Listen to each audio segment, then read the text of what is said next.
السلام علیکم ورحمۃ اللہ وبرکاتہ۔ ریڈیو HRDF میں آپ کا استقبال ہے۔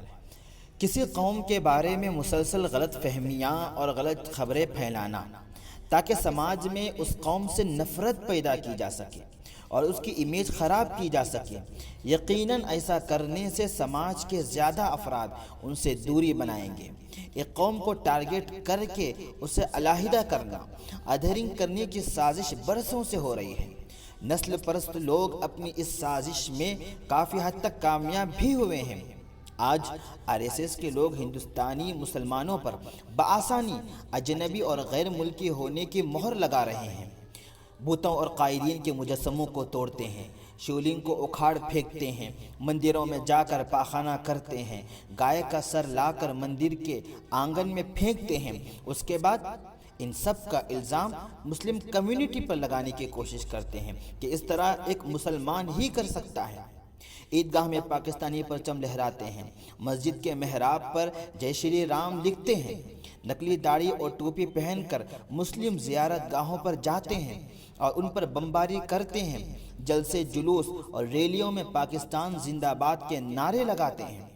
پھر یہ الزام لگانے کی کوشش کرتے ہیں کہ دیکھو ہندوستانی مسلمان کیا کر رہا ہے۔ مسلمان ہندو لڑکیوں کو اغوا کر کے لو جہاد کرتے ہیں، زبردستی مذہب تبدیل کرواتے ہیں اور اسے بیرون ملک بھیج دیتے ہیں، وغیرہ وغیرہ۔ سماج میں ساری چیزیں وہ پھیلا رہے ہیں۔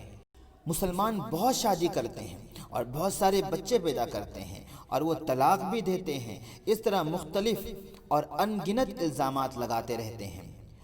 ان کا ایجنڈا ہے کہ لوگوں کے درمیان مسلمانوں کی شکل ایک بدمعاش کیسی بنا دی جائے کہ وہ برے لوگ ہیں اور وہ بھروسہ کرنے کے بالکل بھی لائق نہیں ہیں، اور ایسا ہونے سے مسلمان پست ہمت ہو جائیں گے۔ مسلمانوں کی یہ حالت کر دینا چاہتے ہیں کہ ان سے سماج کا ہر ایک شخص نفرت کرنے لگے، پھر انہیں دوسرے درجے کا شہری بآسانی بنایا جا سکتا ہے، پھر مسلمانوں کو اچھوت بنا دیں گے۔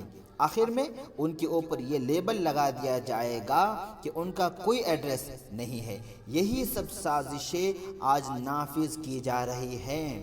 ہندوستان میں 19 کروڑ کی آبادی کو سماجی، اقتصادی اور سیاسی طور پر ان ایکٹیو کرنے کی کوشش کی جا رہی ہے۔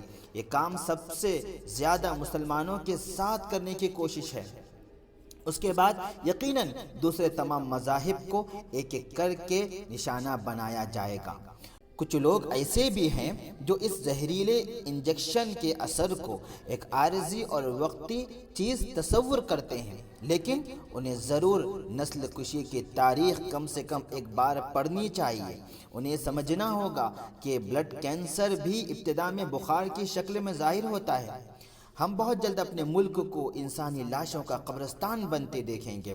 یہ آخر دم تک سب کو اپنا شکار بنانے کی کوشش کریں گے۔ حينما رددت يا رب